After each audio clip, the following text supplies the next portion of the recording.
देखी दुर्गा माई के दुआरी जाए के बाद एगो भक्त कहत कमरा के माई बड़ा सुंदर और शीतला मंदिर गुड़गांव में बा, अगर ये मंदिर हमारो गांव में हो जाए तो बड़ा ही अच्छा लगे। तो भक्त कहत कि माई हई जो तर दरबार बा ऐसा ही एगो मंदिर हमरा गांव में अगर बन जाए तो हर कृपा हो जाए तो हम भजन से अपन जिंदगी संवार लेते। का कहता ने भैया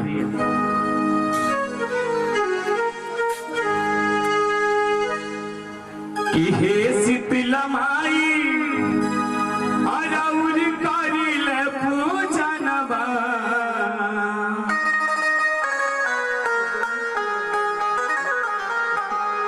दर्शन ला व्याकुल बनी पागल भइले मनवा।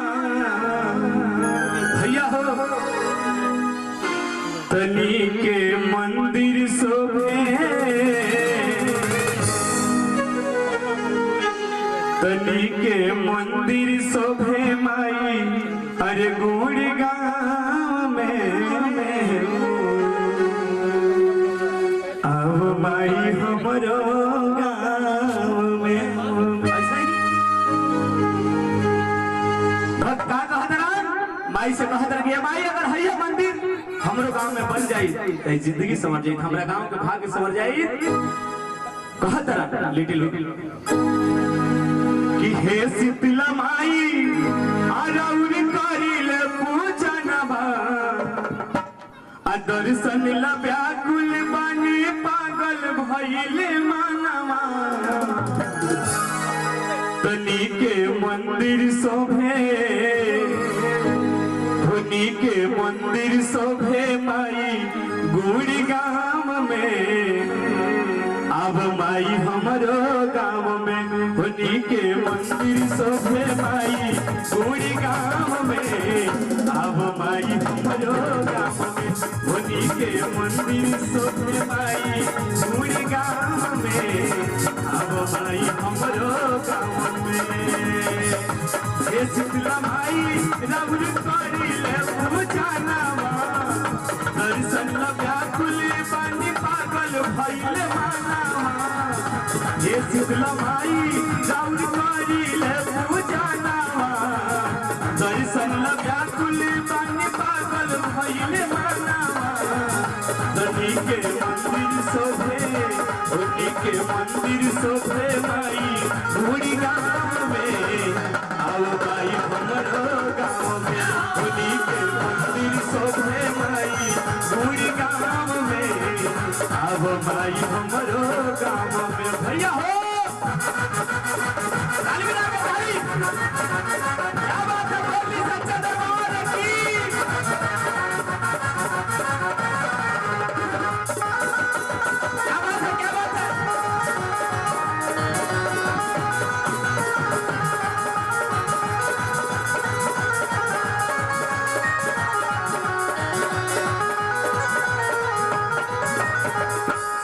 हो सिंगार माई मोहनी मुरातिया युवा के बाती साथी चोरे दिन रातिया।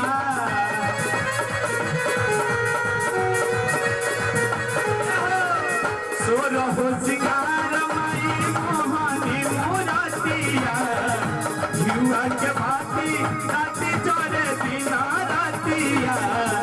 ए माई छम छम बाजे छम बाजे पाई तोहरा पास में अब माई हमरो गांव में धनी के मंदिर शोभे माई गुड़गांव में अब माई हमरो गांव में। भैया हो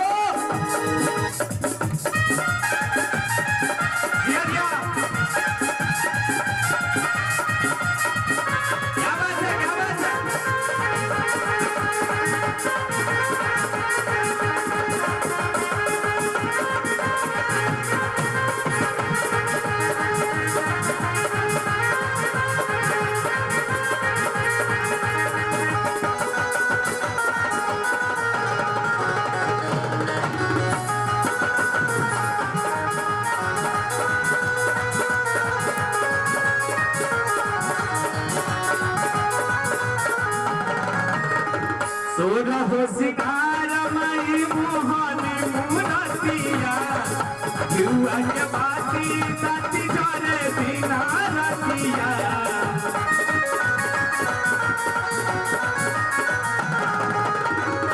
हे महामाई रौरा जग के महातारी भूल चूक क्षमा करी पूजा स्वीकारी रौरा दर्शन खातिर रौरा दर्शन खातिर पल पल रही जावे अब माई हमरो गाँव में उन्हीं के मंदिर शोभे माई पूरी गाँव में अब माई हमरो गाँव में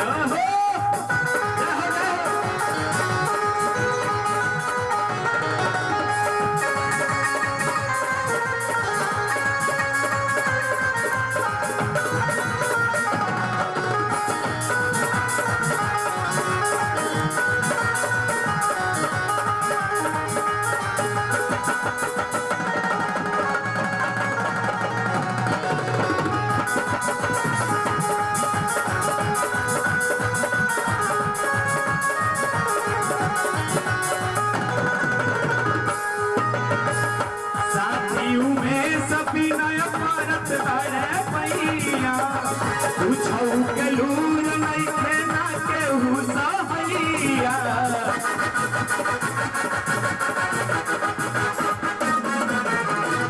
साथी में सभी नया परत बारे पैया पूछऊ के लूर नहीं खेना के हुसैया काशी के पीरा काशी के पीरा समाई रौर आई भाई हमारो गाँव में उन्हीं के मंदिर सोखे भाई पूरी गाँव में अब भाई हमारो गाँव में हे शीतला माई रौर करी ले पूजा नावा दर्शन ला व्याकुल बानी पागल भइल मानावा तनी के मंदिर सोखे तनी के मंदिर सोखे भाई पूरी गाँव अब माई हमरो गाँव में उन्हीं के मंदिर शोभे माई पूरी गाँव में अब माई हमरो गाँव में उन्हीं के मंदिर शोभे माई पूरी गाँव में अब माई हमरो गाँव में उन्हीं के मंदिर